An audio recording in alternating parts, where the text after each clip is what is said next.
In the heart of Hong Kong, where the city pulses with neon lights and old memories, a mural of Bruce Lee stretches across a concrete wall, his gaze fierce and eternal. Though he passed away over 5 decades ago, his presence is felt more now than ever before.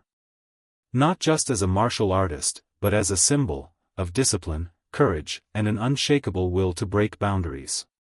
Every generation finds its heroes. Yet when modern martial artists are asked to inspire them to step onto the mat or into the ring, the answer is often the same: Bruce Lee. A 16-year-old MMA fighter in Brazil recalls watching Enter the Dragon with his father. It wasn't just the moves, he says. It was the way he carried himself. The confidence. The control. Bruce didn't just fight, he moved like water.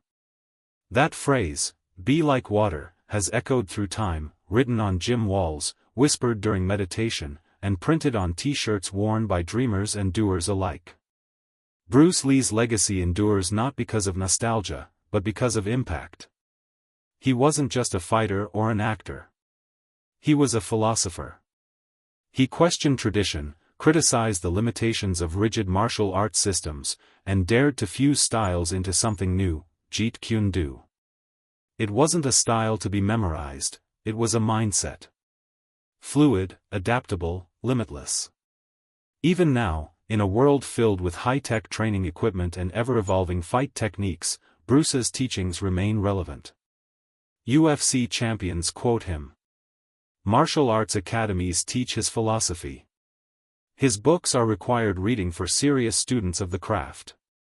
In 2025, Bruce's influence reached another milestone when his daughter, Shannon Lee, helped launch a global initiative, the Way of the Dragon Foundation, dedicated to spreading martial arts education in underserved communities. It wasn't about violence or glory, it was about personal growth, discipline, and unity. Just as Bruce would have wanted. In the end, Bruce Lee isn't just respected because of what he did in the ring or on the screen. He's respected because he changed what it meant to be a martial artist. He broke barriers of race, philosophy, and form. He taught us to fight our fears, to challenge the status quo, and most importantly, to believe that we are the masters of our own destiny. So yes, Bruce Lee is still the most respected martial artist today. And in a world constantly seeking new heroes, his legacy reminds us that the greatest strength lies not in power or fame, but in purpose. It's not just in dojos or cinemas where Bruce Lee's spirit lingers, it's in unexpected places, like the quiet resolve of a bullied child learning self-defense, or in the precise movements of a dancer mimicking his fluid motion. His influence has become so woven into global culture that most don't even realize how many of their values, resilience, self-expression, adaptability, echo his teachings. In South Korea, a new wave of martial artists are merging Taekwondo and Jeet Kune Do, citing Bruce's belief in